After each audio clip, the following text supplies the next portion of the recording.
Olá, pessoal do Página Tripla, tudo bem? Meu nome é Caio Santucci e hoje estou aqui na primeira entrevista do ano, que é uma entrevista que se conecta com nossa resenha que fizemos terça-feira. Hoje é sábado, seja muito bem-vindo às nossas resenhas de sábado, às nossas entrevistas de sábado que vão ser nossos quadros aí sabadais, né? Página Tripla que agora se reinventou e você vai ver que vai ter bastante conteúdo aí nos próximos meses, nos próximos anos, e vamos com tudo, tá bom?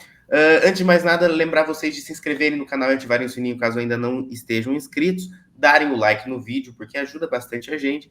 Aqui na descrição a gente tem 3 links. O primeiro é para você comprar pela Amazon com o nosso link, nos ajuda bastante e você não paga mais nada por isso. O segundo link é o nosso WhatsApp, grupo no WhatsApp, para você conversar sobre quadrinhos com a gente, cultura pop no geral. Seja muito bem-vindo. Você é uma pessoa muito legal, se você clicar aí. E o terceiro link é o link do Baú das HQs. O Baú das HQs é a nossa parceira aqui. Eles vendem quadrinhos importados e se você usar o cupom Página Tripla 10, você ganha 10% de desconto em todos os produtos, exceto CDCs e pré-vendas, tá bom? Hoje eu tô aqui com um convidado extremamente especial, que eu tive a honra de conhecer na Comic Con, que fez o Zeke Meia-Noite Aventuras no Fim do Universo, que eu notei depois que no vídeo eu falei Aventuras no Fim do Mundo, mas não é isso. E ele está aqui comigo. Guto Bozetti, como você está, meu querido? E aí, Caio, tudo bom? Muito bom, muito feliz de estar aqui, honrado aí pelo convite. Eu que estou honrado de você estar aqui comigo, cara. Esse é o Guto. Vou deixar ele se apresentar para vocês, mas assim, para quem ainda não viu a resenha que a gente fez de Zeke Meia-Noite na terça-feira, vale bastante a pena, tem 4 minutinhos e meio, um vídeo curto, mas você vai se interessar com certeza nesse gibi, porque ele tem muita coisa que o nerd gosta. Guto, quem é você? O que você faz? É um prazer estar aqui com você. Do que vive, do que se alimenta, né? Do que se alimenta, isso aí. Então, cara, eu sou, na verdade, sou animador, né? Há muitos anos, assim. E hoje em dia sou professor universitário num curso de design de animação na Fevale, aqui no Rio Grande do Sul. E durante muito tempo eu trabalhei, ainda trabalho, né, com animação, assim. Hoje meu trabalho principal é na universidade, mas eu continuo atuando no mercado aí, fazendo freelas, enfim, outros trabalhos. E sou, então, portanto, trabalho com diversas mídias, né, de interesse, assim como os quadrinhos que eu estou retomando agora. Na verdade, os quadrinhos foi onde eu comecei quando eu era criança. A primeira coisa que eu achei que eu ia ser, depois que eu percebi que não ia dar futebol, era desenhar quadrinhos, né? Sim. E acabei indo para o ramo da animação, assim, mas sempre tendo nos quadrinhos ali uma coisa que me interessava e que eu, enfim, continuei consumindo, curtindo, assim, e tal. Então é isso, aí hoje estou retomando, né, muitos anos depois, assim, resolvi tomar coragem de fazer meu próprio quadrinho, que era uma coisa, assim, desejo antigo, vamos dizer, e que por conta do trabalho, enfim, a gente vai deixando isso passar, né. Então é isso, acho que esse sou eu, né, professor de animação, que curte quadrinhos, cultura pop em geral e todas essas melodices que eu tentei condensar aí no Zeke também, né, de alguma maneira. Com certeza. Uma coisa que eu até conversei com o Giovanni Spinelli, da Nerd Vintage, nosso grande amigo aqui, é que ele também adquiriu o quadrinho na Comic Con e a gente conversou sobre o traço, que é justamente quando a gente lê um gibi e ele se expande para além do quadrinho e você sente como se você estivesse vendo uma animação e no caso você até fez uma trilha sonora que depois a gente vai falar mais para frente nesse vídeo aqui. Então é uma experiência completa esse quadrinho. E eu quero saber justamente de onde que vem suas inspirações no quesito arte, no quesito animação mesmo, nesses anos de profissionalização com a animação, como trazer isso para o gibi de uma maneira tão fluida, tão vívida, quanto você trouxe aqui no Zec. Então, como eu sou, assim, muito influenciado pela animação, porque isso fez parte do meu trabalho desde muito cedo, acho que uma referência que é bem óbvia assim no trabalho, todo mundo fala, né? Nossa, parece o Tartakovsky, né? Que é então desde o laboratório de Dexter, ela teve um período, acho que provavelmente não era nascido, né? Ou se era muito pequeno, final dos anos 90, surge a Cartoon Network, né? Cartoon Network início dos anos 90 ali, e surge uma coisa chamada Cartoon Cartoons, que era um projeto dentro da Cartoon Network de criar novos cartoons, né? E ali vem uma releitura de Hanna-Barbera, que é uma influência minha forte da infância, assim mesmo, né? E aí autores como o próprio Tartakovsky, o Craig McCracken, enfim, outros ali, eles fizeram uma releitura daquela Hanna-Barbera, atualizando para os anos 90, de um traço, uma coisa que eu sempre gostei muito, assim, que é aquele traço simples, que com uma linha faz um monte de coisa, né? E que parece fácil, mas na verdade é muito difícil, o poder da síntese que o Cartoon tem, né? E aquilo me bateu muito forte, assim, quando eu vi o Dexter pela primeira vez, logo em seguida as Meninas Superpoderosas ali. Era uma estética minimalista, retrô ao mesmo tempo, com um traço modernizado, enfim, e um discurso que flertava com uma coisa adulta, assim, também, né? Então, eu acho que essa seria, assim, uma influência que acaba corroborando com outras influências que eu já tinha desde criança, assim, no sentido desses artistas que caminham entre o quadrinho e a animação, assim, se dá para dizer. Acho que o principal seria o Alex Toth, né? Que é o cara que desenhava o Zorro, enfim, o quadrinhos é muito importante, e que foi o cara que fez o design dos personagens dos Super Amigos, por exemplo, a Hanna-Barbera, e de praticamente todas as séries de ação da Hanna-Barbera, né? Como é que era o nome? O Galaxy Trio, os Herculoides, enfim, né? Por aí vai. Então, tem ali uma coisa que eu sempre reconheci no Alex Toth, que por causa do desenho animado, o traço dele, acho que brinca com o que o desenho animado faz com a gente, né? Obriga a gente a desenhar mais simples, porque o trabalho do desenho animado ele é muito complexo, né? Então eu acho que todos esses artistas que andam entre o quadrinho e a animação, eles acabam refinando o traço nesse sentido, né? De procurar com poucas linhas ou direto, é, transmitir. E é isso que eu sempre gostei, né? Que eu tentava recriar nos meus trabalhos, assim. Acho que no Brasil, outros artistas como o Ziraldo, por exemplo, que eu acho muito pouco falado, eu acho que, talvez, considero que o principal quadrinista do Brasil e que sempre me impactou muito desde criança é o Flávio Colim, né, porque também nessa linha, assim, de alguém que foi buscando um traço mais autoral e nesse sentido direto enfim, minimalista de alguma forma, né? Mas acho que o Ziraldo é pouco citado também nesse sentido. Acho que o Ziraldo fez muito pelo design de personagens no Brasil, né? Não estou entrando nem na questão dos conteúdos, assim. Então acho que é por aí minhas influências, né? E é mais ou menos isso que eu levei para as animações, né? Sempre procurei trabalhar com uma estética minimalista e que o vetor do computador ajuda muito a transmitir. Então eu trabalho muito desenhando com vetor, já buscando essa coisa dos demais, assim. E aí, quando eu resolvi fazer o quadrinho, eu pensei, cara, eu vou tentar jogar essa estética ali para dentro do quadrinho também, embora sabendo que o quadrinho, como a gente tem uma percepção diferente ali na fruição do quadrinho do que é de uma animação, por exemplo, às vezes a gente precisa de determinados detalhes, mais detalhes na imagem, né? Mas eu tentei contrabalançar isso, ver de alguma forma como trazer essa escola do minimalismo, do traço animado, do traço cartoon, para uma coisa estática e que ao mesmo tempo consegue também transmitir naquele momento da contemplação, que o quadrinho tem muito isso da contemplação, a gente fica parado muito tempo num determinado desenho, num quadrinho, num detalhe, né? Então, balancear essas coisas. Você é um cara que se mostra ser um cara cheio de referências. Isso tanto você falando agora, justamente de onde vem seu traço, de como você quis transpor todas as suas referências no seu traço, justamente.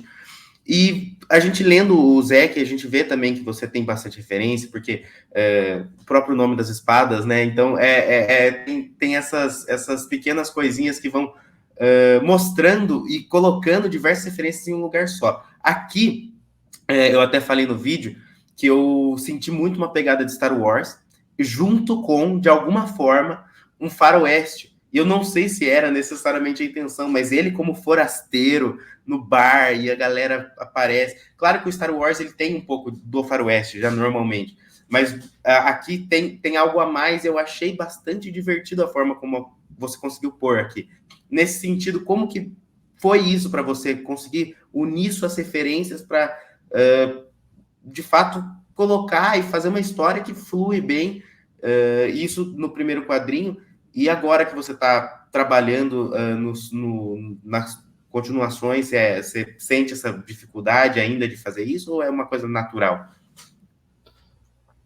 Cara, é assim, né? Eu acho que a gente consome tanto, né?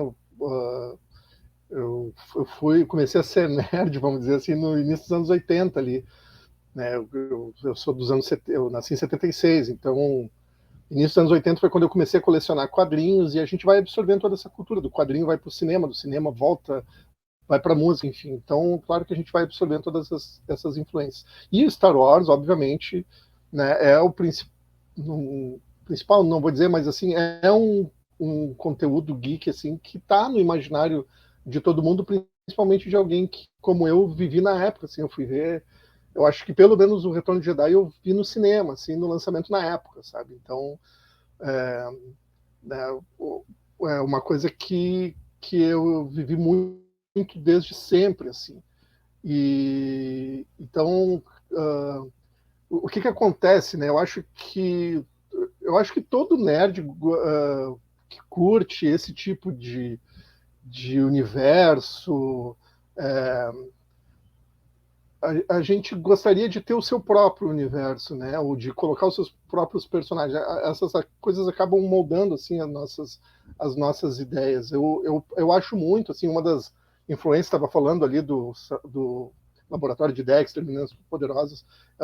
Certamente uma das grandes influências que eu tenho é o Samurai Jack, né? Que é aquele projeto que o Tartakovsky fez logo após o Laboratório de Dexter, que é do início dos anos 2000 ali. E eu sempre achei que o Samurai Jack era o melhor reboot de Star Wars que existia, sabe? Porque o Star Wars se meio que recomeçou ali no final dos anos 90, início dos anos 2000, com aquele prequel, né? O episódio 1, 2 e 3 lá. E não, eu me lembrava da sensação que eu tinha quando eu era pequeno e tal, vendo Star Wars, e o Star Wars não conseguiu chegar no que ele mesmo propôs, assim, né? Acho que até hoje tem essa sensação, né? Os episódios depois, o 7, 8 e 9 também, né? Agora a Disney diz que vai refazer tudo, ou vai rebootar, e vai ter que contar de novo a história do Luke Skywalker. E eu acho que o Tartakovsky conseguiu fazer com o Samurai Jack foi ter o Star Wars dele de alguma forma, não tem nada a ver com Star Wars, né? Se passa no planeta Terra, num futuro distante, enfim, que tem um demônio, um samurai, mas na verdade todos os elementos geek ali estão ali, né? Os monstros, os diferentes mundos, enfim, todas as possibilidades. Quando a gente vai para um mundo como esse, todas as possibilidades existem. A gente pode contar qualquer história com qualquer tipo de personagem. Né? Então, meio que nesse sentido, assim, eu queria ter o meu também, assim, o meu universo onde qualquer coisa pode acontecer, onde eu tenho um personagem ali que por acaso é um ser humano, né? Mas que está inserido com esses outros personagens que vêm de mundos que eu posso inventar o que eu quiser, né? Assim como Star Wars fazia. É uma liberdade criativa muito boa. A gente pode inventar o que bem entender e colocar ali. E eu acho que o próprio Star Wars já trazia essa ideia de faroeste, o Samurai Jack tem muito isso, né? Eu acho que todos esses conteúdos se baseiam muito naquele faroeste espaguete Sérgio Leone ali, desse forasteiro que chega num lugar e tem que lidar com com aquelas pessoas ali, e em algum momento vai ter o duelo, vai ter a luta, vai ter o confronto, né? E dali ele termina aquela aventura sempre solitário para ir para algum outro lugar, sempre em busca de alguma coisa que a gente sabe que se a hora que ele conseguir acabou a série, né? A hora que o Samurai Jack conseguisse voltar para casa, né, pro tempo dele lá, acabou a série. Assim como Caverna do Dragão, a hora que as crianças conseguissem voltar para casa, acabou a série. Na verdade, o que interessa é essa jornada, essa busca por alguma coisa e no meio disso as aventuras que se vivem nisso, né? Então eu tentei imaginar uma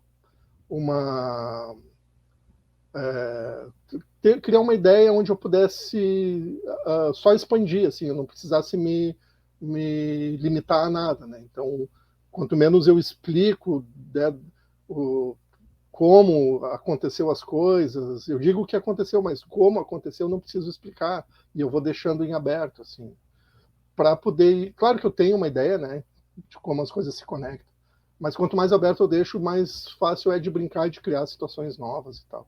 Então a ideia era meio essa, assim, de ter. Acho que o que Star Wars fez na mente das pessoas foi isso, de estabelecer um tipo de universo onde tudo é possível, né? Tu pode ir para um mundo aquático, um mundo de lava, um mundo de neve, um mundo. Então o cenário pode ser qualquer coisa, né? Os personagens podem andar de quatro patas, ou ser bípedes, ou ter três olhos, ou não ter olhos, ou voar, ou enfim, qualquer coisa, né?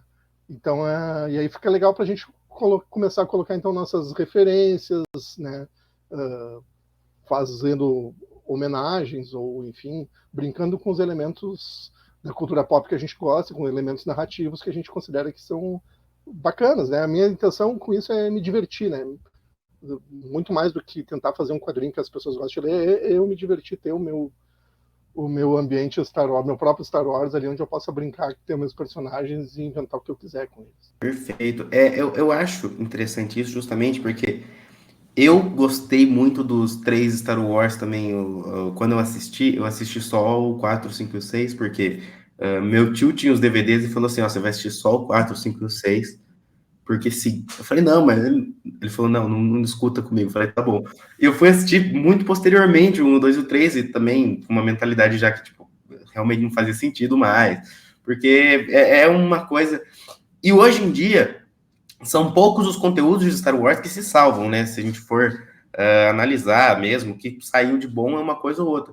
Então, numa época em que há uma carência de Star Wars, você recriar um universo assim é algo muito vantajoso. O que eu senti foi justamente eu lendo uma aventura de um personagem do outro lado do universo, num universo de Star Wars, mas que ao mesmo tempo tem essa familiaridade com o ser humano, porque ele traz um ser humano aqui que é o último. Então, ele tem toda essa pegada mesmo. Eu achei bem legal. Eu acho que foi uma das coisas que eu mais curti justamente do quadrinho, que ele consegue trazer essa alma que é original e ao mesmo tempo te dá uma nostalgia de uma coisa que você curte, sabe? Então, é realmente bem legal.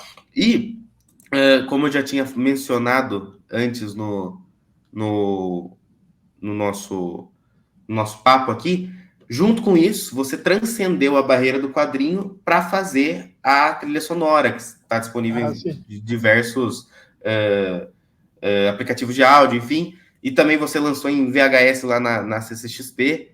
Queria que você contasse um pouco sobre essa trilha sonora, como foi o processo, de onde que veio a ideia, tudo que você quiser contar sobre essa parte aí do gibi, que é o pós-gibi. Então, falou VHS, mas é cassete, né? São tecnologias. Cassete, perdão. Até tinha uma ideia de fazer alguma coisa em VHS, mas em outro momento. Eu tenho um amigo que trabalha comigo fazendo som de alguns trabalhos que eu faço. É um amigo de infância, assim, que a gente se conheceu por causa dos quadrinhos, né? Ali na adolescência, vamos dizer. Então também a gente tem as mesmas referências, assim, e tal. Ele é músico, é produtor musical. Eu também sou músico, né? Mas às vezes eu faço as trilhas dos meus próprios conteúdos. Mas nesse caso, eu queria trabalhar com ele porque ele tem uma pegada assim de trabalhar com sintetizador, coisa bem anos 80, né? E eu falei para ele, cara, a ideia desse quadrinho aqui do Zek é como se fosse um quadrinho dos anos 80 que alguém achou num sebo hoje, sabe? Não é um quadrinho que seria produzido hoje, é um quadrinho que teria sido produzido, uma brincadeira, assim, que eu fiz, inclusive, aí, a gente pode até falar, né, dos anúncios, as publicidades que tem dentro do gibi, todas recriando mais ou menos aquela ideia das revistinhas da Abril, dos gibizinhos da Abril, né, ou da RGE antes, Ebal e tal, que traziam essas publicidades desse tipo, assim, e tal. Isso faz muito parte do meu arcabouço estético, vamos dizer assim, né? E do Valmor, que é esse meu amigo, que é músico, produtor, né? Ele tem um alter ego chamado Fuck the Zeitgeist, quem quiser procurar por ele no Instagram. Ele está ali, então ele produz muito conteúdo musical autoral, ele produz outros artistas, e ele tem essa pegada, assim, anos 80, e trabalha muito com sintetizador e tal. E o que eu falei para ele, cara, eu vou fazer um quadrinho como se fosse dos anos 80, quem sabe tu não topa fazer uma trilha sonora e a gente lança junto numa fita cassete, né? Para aumentar essa. Isso aí, seria a propaganda da trilha sonora, né? Então, estimulando o leitor, assim, a aventura continua além das páginas. Quer dizer, compre a fita cassete ou a trilha do gibi enquanto está lendo o gibi, né? Então, o que eu fiz? Ele topou na hora, adorou a ideia, né? A gente já ficava pirando de fazer coisas nerds nesse sentido. Mas eu tenho o meu trabalho, ele tem o trabalho dele. Então, a gente foi aos poucos fazendo, assim, né? Nas horas vagas. Então, o que eu ia fazendo? Eu ia desenhando o gibi e mandando para ele, assim, nesse momento vai acontecer tal coisa, que seria legal ter uma trilha desse momento. Então, ele ia compondo e me mandando, né? Então a ideia era isso, assim, pegar um pouco aquele espírito das animações dos anos 80. Então a primeira faixa da trilha é como se fosse a abertura do desenho animado, vamos dizer, do Zek, né? Que daí a gente inclusive tem uma ideia de fazer algumas coisas em desenho animado e botar numa VHS também, como se fosse a mídia da época. Assim. Mas enfim, isso tudo são coisas que a gente vai fazendo com ideia e tal. E aí ele topou e a gente fez a trilha, né? E ele me mandando e tal. E depois, quando o gibi estava pronto, a gente gravou aí, copiou várias fitas e tal. E que eu tenho levado assim nos eventos, né? Quando eu participo para levar o gibi, eu levo junto o gibi e a fita cassete, que é a trilha sonora, né? E muita gente ou não sabe o que é, ou estranha, assim. Tá, mas onde é que eu vou ouvir isso, né? Porque também tem essa questão de uma mídia obsoleta, né? Que ninguém tem mais o tocador disso aí. E aí alguns mais antigos falam, cara, não acredito. Às vezes as pessoas gostam do quadrinho mais pela coisa vintage da trilha sonora e acabam comprando a trilha sonora e o quadrinho para ouvir em casa, assim, e tal, porque ainda tem um aparelho, né? Mas muita gente não tem mais. Então, a gente agora, depois do primeiro momento, a gente botou a trilha no Spotify também. Então tem um QR Code ali na publicidade que a pessoa pode aproximar a câmera do celular e acessar a trilha digitalmente, né? Mas eu continuo sugerindo que ouçam a trilha analógica ali na fitinha, quem puder, que seria a experiência completa, assim, vamos dizer. Então essa é a ideia, assim, tentar recriar um ambiente midiático obsoleto já, né, dos anos 80 ali e tal, para ter de alguma forma essa experiência que eu e esse meu amigo a gente tinha quando era criança, de ouvir as fitas cassete, ouvir o disco de vinil, assistir a VHS, a TV por antena, né, aquela imagem e tal. E esses gibis que hoje, né, então meio o que aconteceu, eu acho assim, é que o gibis meio que o gibi voltado para criança ou para o consumo simples, assim, ele meio que sumiu, né? As bancas de gibi praticamente sumiram, o gibi foi para dentro das livrarias, né? E hoje virou uma gourmetização, o quadrinho está muito gourmetizado, né? Tá todo mundo, o gibi mais barato que tu vai comprar numa banca vai custar pelo menos R$30, R$40, né? Vem dentro do saco plástico, não dá para folhar para ver se a arte é legal ou não, se eu gosto daquilo ou não. Como é que eu vou escolher entre 2 ou 3 se eu só consigo comprar um, né? E na minha época, não, a gente chegava na banca, tinha ali uns 300 de vida da Abril, cada um por 5 pila, né? E a gente folhava, vou comprar hoje o Capitão América, o Heróis da TV, o Hulk, o Homem-Aranha, sei lá, né? Conseguir escolher e tal, e tinha essa relação um pouco menos glamourizada com o gibi, né? Era mais direta, assim, do consumo direto, de desenhar por cima, de estar com o gibi amassado já em qualquer lugar, porque custava barato enfim, né? E era Mais isso que eu queria. democrática. Mais democrático, mais acessível, né? Era essa sensação que eu queria criar com o Zek, quando eu fiz o Zeke, eu fiz um gibi que era aquele que eu queria ir na banca encontrar, e que eu não estava encontrando mais, assim. Tá tudo muito capa dura, tudo muito... O que é ótimo, né? Eu adoro também, claro, mas virou um nicho, assim, né, de consumo para esses adultos como eu que cresceram e continuaram comprando gibis, né? E eu fico pensando, tá, mas e a criança que está começando, o adolescente de hoje, né? Tem a Mônica para quem é muito criança ainda, e depois ali alguma coisa de mangá para quem é adolescente, mas esse tipo de quadrinho de aventura, ficção, ficção científica, né? Ele sumiu, né? Ele não existe mais desse personagem fanfarrão e que tem uma briga, tem uma luta e, enfim, né? Esse tipo de diversão assim que meio que eu acho, do meu ponto de vista, sumiu da banca, né? Não existe mais. Então era essa sensação que eu queria recriar. Quando eu comecei a ir nas bancas e procurar gibi e não achar nada para comprar porque eu não gostava de nada do que estava ali, eu me dei, eu vou fazer o que eu queria chegar na banca e encontrar, né? Então foi meio que daí que surgiu.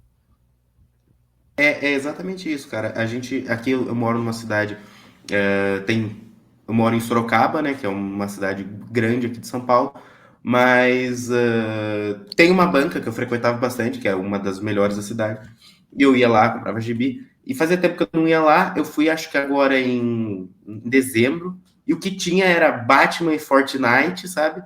Mangá e Mônica. E é isso, realmente é uma coisa que se esvaiu, e não tem mais um mercado para criança aí entrando de fato nesse universo, né, que a gente está inserido, que eu fico triste. O que eu sinto é que talvez, sei lá, meus filhos vão ler porque eu leio, mas eu fui a última, eu tô aí no meio da última geração que de fato comprava em banca por um preço acessível, quando saía mensal a 7,50, que era o Homem-Aranha em 2015. Então eu sinto isso e isso me dá um pouco de medo, assim, sabe, pelo que vai ser para o futuro agora. Então, é realmente muito legal essa proposta que você tem de trazer o Zeke dessa forma. Quanto que tá o preço de capa dele?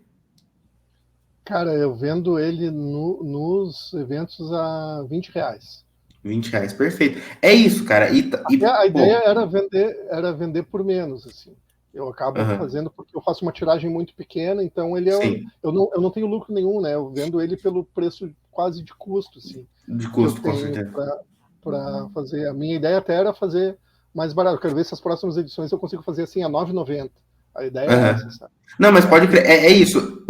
Esses R$ 20, querendo ou não, é uma publicação que é barato, porque o que a gente tem hoje ultrapassa muito isso, é muito além disso. As mensais que a gente até compra, sei lá, da DC, que pode sair por esse preço, vai vir com um mix, que é uma história que você não quer ler, e aqui você tem uma história fechada, inteira, então ela vem completa disso. eu vejo muito assim o pessoal na internet discutindo sobre quadrinhos e falando assim sobre a necessidade de formar novos leitores, né? Como é importante novos leitores.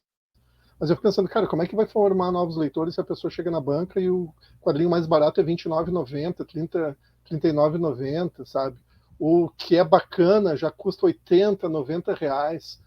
Então, quem é que está comprando isso? Somos nós, que éramos nerds quando criança, e que crescemos consumindo quadrinho, e conforme a gente foi crescendo, o mercado de quadrinhos também foi crescendo nesse sentido, foi ficando adulto nesse sentido, né? E a gente continuou comprando para vender, porque o quadrinho foi ficando adulto para continuar vendendo para nós, que comprávamos quando éramos crianças, né? E aí agora, e quando a gente ficar velho ou morrer, enfim, né? Quem é que vai continuar comprando os quadrinhos? Porque eu acho que falta esse tipo de gibi mensal quase descartável de R$ 9, de R$ 7,90, de R$ 8,90, R$ 9,90. Que eu acho que a Mônica, né, o Maurício Souza faz isso muito bem, mas é para uma faixa muito específica, assim, e que nem às vezes muita gente fala assim, eu comecei lendo o gibi pela Mônica, mas eu conheço muita gente que leu Mônica e que não virou leitor de gibi, porque eu acho que a Mônica acaba sendo ela acaba atuando em outra área, assim, né, na área da diversão da criança e tal, que não atua exatamente na coisa de criar um leitor de quadrinhos especificamente, assim. Então, é nesse sentido que eu falo, assim, que eu acho que as editoras estão esquecendo de fazer aquele gibi mensal, descartável, que eu posso arriscar meus 9 pila, que não vai me fazer falta ali na mesada do mês, estou falando no sentido de um leitor novo, um adolescente, uma criança, enfim, né? Vejo pelos meus sobrinhos, as minhas filhas e tal, que poder chegar a comprar, né? Mas aí, esses dias eu fui com meu sobrinho numa livraria, ele queria o gibi do Porco-Aranha, que era R$ 60, sabe? Meu irmão comprou para ele, tal, mas não vai comprar todo mês R$ 60 um gibi do Porco-Aranha para criança, assim, sabe? Porque é isso, ele também não tem obrigação de pegar e ler aquilo, ele lê um pouco, joga no canto e vai brincar de outra coisa, sabe? Eu acho que falta um pouco essa relação menos... tá me fugindo a palavra, mas menos formal com o gibi, menos aurática, sabe? Daquele gibi que vai para a prateleira, lindo ali, eu nunca mais toco nele. O que é legal, eu sei, né, da coisa do colecionismo, eu também coleciono, eu também tenho bastante gibi, mas eu acho que falta um pouco essa relação mais desmistificada, mais da brincadeira, mais do gibi que está embaixo do braço, enrolado no bolso, né? Eu me lembro de um filme que o cara andava com o gibi do Surfista Prateado no bolso, assim, né? E aí ele, às vezes, ele parava e lia aquele gibi, depois ele enrolava e estava todo amassado e ele enfiava no bolso, sabe? Essa relação, assim, com a mídia de tocar e de sentir ali o papel, que eu acho que hoje está tudo muito dentro do saquinho do plástico, muito na prateleira, sabe? E esquecendo, assim, um pouco de uma relação mais fácil, mais simples, né? Perfeito, eu concordo plenamente com você. E é um assunto que eu acho bastante interessante. E eu tenho vontade de trazer para o canal em formato de live, talvez algum dia. Então, até quem estiver assistindo se interessar, é um assunto que a gente pode ficar aqui 2 horas debatendo tranquilamente. E a Com gente vai certeza. ter nossas concordâncias e nossas discordâncias, porque a gente vai muito além quando o assunto é justamente formar novos leitores, né? Porque tudo que você disse, exatamente. Como que a gente vai formar? Você poderia comprar 6 gibis por 60, você está comprando um por 60, que é o que tem. Que é o que tem, porque o que tem é o Porco-Aranha por R$ 60. É complicado, quero trazer essa discussão aí mais para frente. E chegamos aqui à nossa primeira meia hora de live, então, de gravação. Vou dar uma acelerada aqui, porque a gente tem mais 2 perguntinhas só, mas sinta-se à vontade. Justamente sobre as publicidades, eu preciso perguntar. A primeira é a da fita cassete, que a gente tem aqui. Depois a gente tem a dos bonequinhos. Depois tem uma que é sobre mandar cartas para o Isso. Zec, para o Correio Meia-Noite. Cara, essas publicidades, como que elas foram surgindo aqui? A primeira mesmo é uma criança lendo justamente o Zec. Isso aqui é um stock image. Você achou uma criança e tirou foto? Como que foi? Quero Não, saber todos os detalhes. então, quando eu estava fazendo, assim, eu fui discutindo a ideia com o Valmor, que é esse meu amigo aí que fez a trilha, né? E eu falava para ele, cara, eu quero que o gibi emule um gibi anos 80, né? Tem outras pessoas que fazem isso no mercado, o pessoal do Billy Soco faz uma coisa parecida, assim, né? Só que eu acho que a linha deles é um pouco mais adulta, vamos dizer, né? Eu queria manter aquela pegada infanto-juvenil ainda, assim, né? Mas é uma referência, assim, eu adoro o trabalho dos meninos também, eu conheci eles lá na CCXP, trocamos gibi e tal, ótimo, assim. Então eu sei que tem outras pessoas fazendo isso, assim, né? Não é uma novidade. Mas eu falei pro amor, cara, eu queria, sabe, quero botar as publicidades, que tipo de publicidade, né? E a gente ia abrindo os gibis, assim, e lendo e olhando. Ah, olha só, isso aqui, tinha esse tipo de coisa. Isso aqui não dá para fazer mais hoje em dia, porque não ia pegar bem, né? Uma criança com uma arma, assim, e tal. Mas tem outras coisas que dá para fazer, né? Então eu falei assim, eu não quero fazer publicidades fake, né? Assim, só para botar no gibi. Eu quero publicidades que realmente a pessoa consiga ir atrás daquilo ali.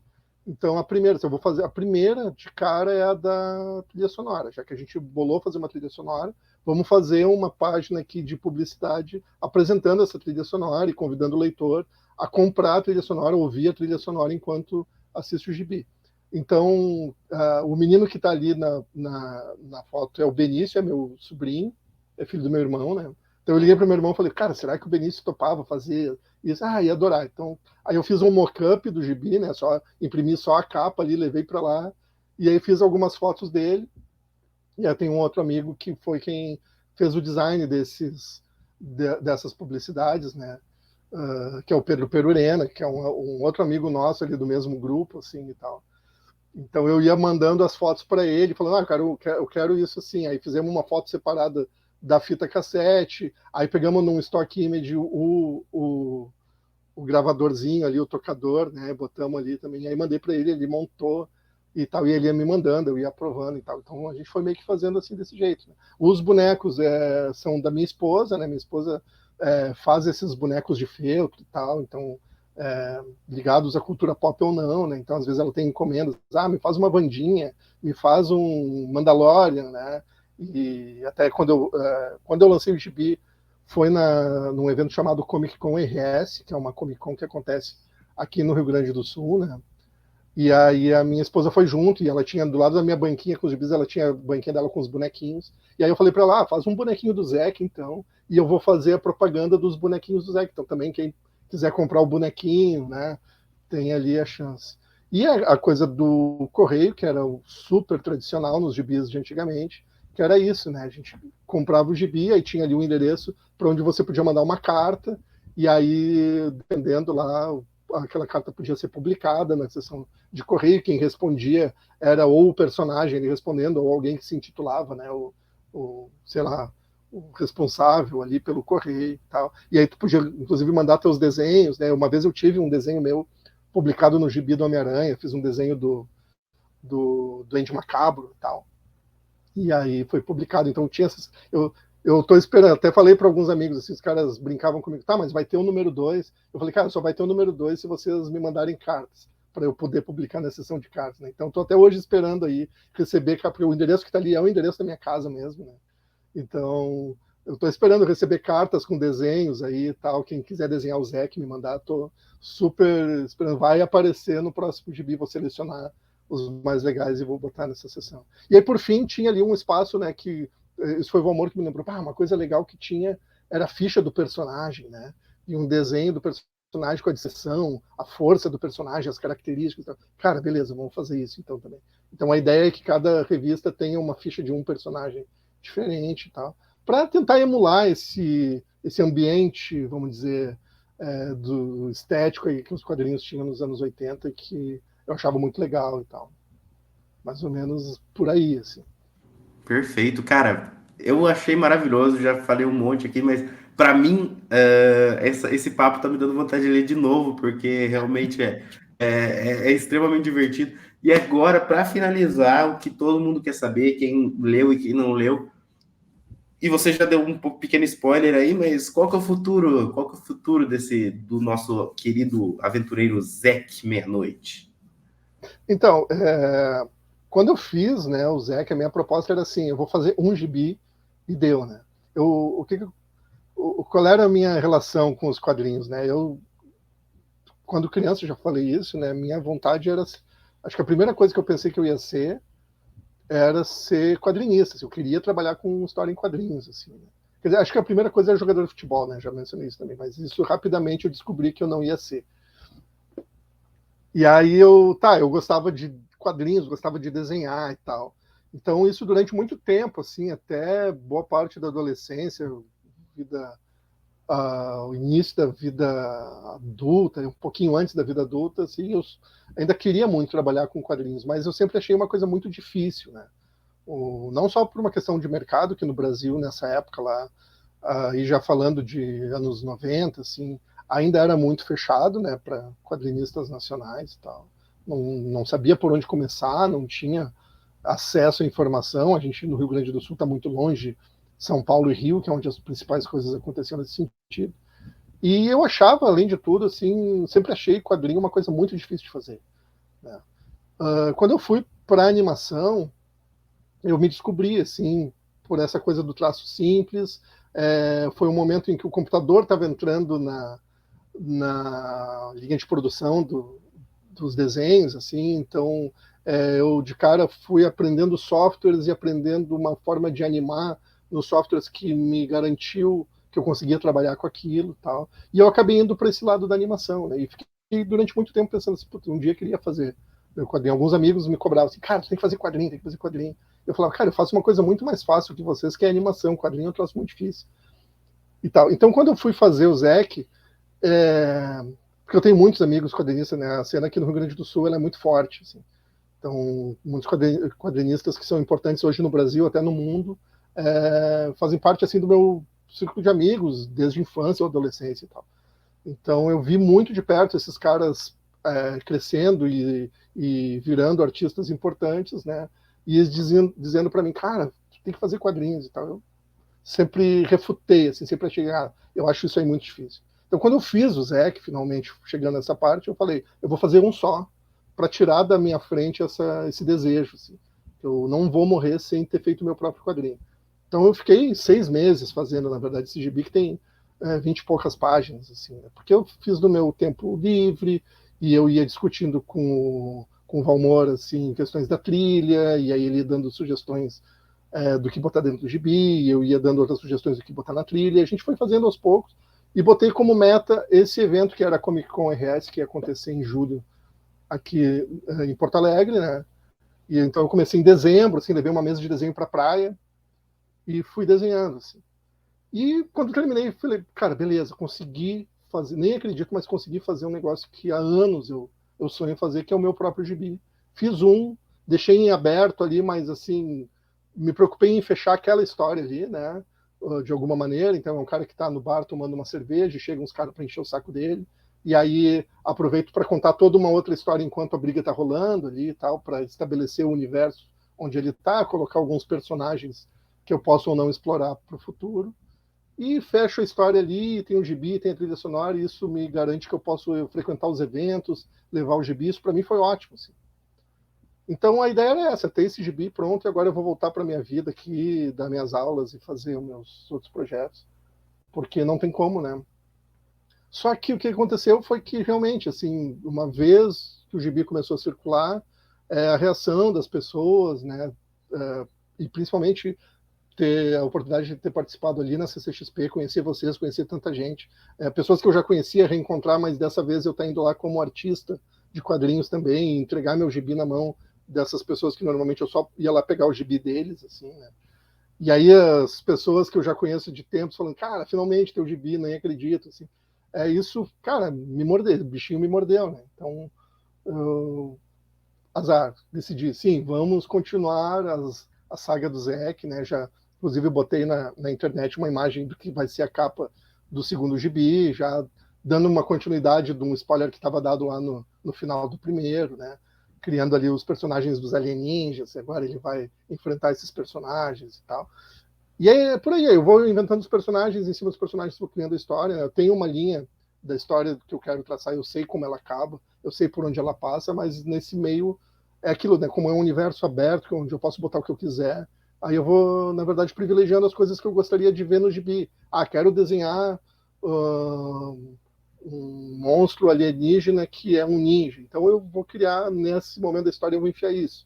E por aí vai, né? Quero fazer uma perseguição de carros que voam, quero fazer ele mergulhando no mar e brigando com um monstro. Então eu vou desenhando essas coisas e depois encaixando o texto. E é mais ou menos assim que eu pretendo fazer. Então a ideia é, a partir desse ano, esse ano eu quero lançar pelo menos o número 2, mas talvez o 2 e o 3. Né? E ir fazendo. Eu acho que a minha ideia é fechar umas 12 edições assim, e contar o arco completo, né? Para ter, assim, lá na frente, assim, cara, eu tenho isso aqui, né, uma história completa e tal, de alguns fascículos que eu me diverti fazendo, né? Minha ideia é essa, eu me diverti fazendo e aí não dependo disso para viver também, então é uma coisa boa para mim, porque eu não tenho pressão para fazer isso, minha única pressão é eu mesmo fazer alguma coisa que eu acho legal, né? Então é essa a ideia. Perfeito, Guto. Cara, obrigado demais por topar participar aqui. Eu sei que a gente se conversou meio de última hora, assim, né? Foi tudo em questão de uma semana, assim. Mas eu tenho certeza que a galera vai se interessar no quadrinho. Para quem quiser comprar, por onde compra, faça sua propaganda agora, seja livre. Então, ó, vou até mostrar aqui, não já mostrou aí, mas eu vou mostrar de novo. Então, aqui, Zeke Meia-Noite. Essa é a versão em inglês, temos também a versão em inglês, né? Eu não sei se eu te entreguei lá na CCXP essa versão em inglês, cara. A inglês, não, deixa eu colocar em você aqui para. Pronto, aí, show. Tá, então, assim, esse é o mesmo, tá? Não é um segundo número. É a versão do gibi em inglês, né, que eu fiz, levei na CCXP e estou divulgando com artistas e pessoas que, enfim, de fora do Brasil, né? Aproveitei para fazer isso. Esse gibi pode entrar em contato comigo direto ali pelo meu Instagram, que é Guto Bosetti. É só me procurar ali, seguir e tal, e me mandar um DM. E aí eu mando pelo correio mesmo, a pessoa me passa aí os contatos, eu mando pelo correio gibi, né? A trilha sonora acho que agora está em falta, eu não estou conseguindo mandar a fita cassete porque a gente faz poucas cópias e acho que já foram todas, então até eu fazer novas cópias aí vai demorar um pouquinho. Mas a pessoa pode, como eu falei, a trilha sonora está disponível no Spotify, então ali só acessar a câmera do celular do QR Code que está na propaganda do gibi e consegue ouvir a trilha sonora. E aí é isso, cara. Siga lá, tem outros trabalhos meus ali no Instagram, né? Esse perfil do Instagram eu acabei abrindo justamente para publicar desenhos meus, fazia horas que eu não desenhava por prazer, né? Durante muito tempo eu trabalhei com desenho, com animação, assim, e aquilo meio que me esgotou do desenho, então quando eu abri esse perfil do Instagram foi justamente para começar a desenhar coisas que não eram por dinheiro, mas por diversão mesmo e tal. Então tem muita arte minha postada lá, quem quiser seguir, só olhar, né? E ali também me chama no direct ali que a gente fazemos negócio. Certo, Aí, Sucar? perfeito. Chique show, é isso aí.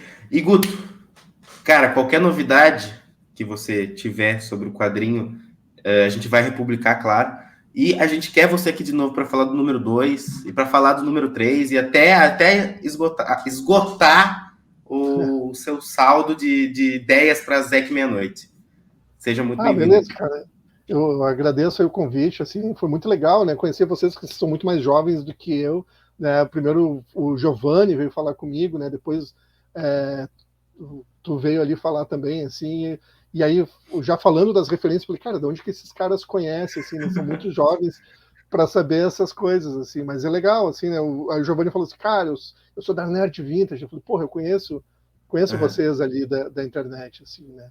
São caras muito jovens, mas que têm esse gosto também pela coisa vintage e por esse clima que o gibi traz, assim, de ser uma coisa infanto-juvenil, às vezes, não, sem depreciar nesse sentido, né? Não, de forma Mas alguma. no sentido da diversão pura, assim, do entretenimento simples e rápido, assim, que eu acho que, como eu falei, né, tá faltando um pouco, assim, achei legal. É o que Então, tá assim, faltando.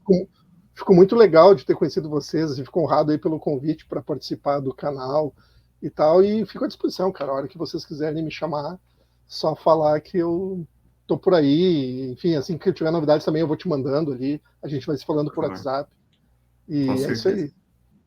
Perfeito, Guto. Muito obrigado. A honra é toda minha. Gente, para quem quiser seguir o Guto, guto.bosetti no Instagram. Isso, certinho? Isso Acertei? aí. Então, perfeito.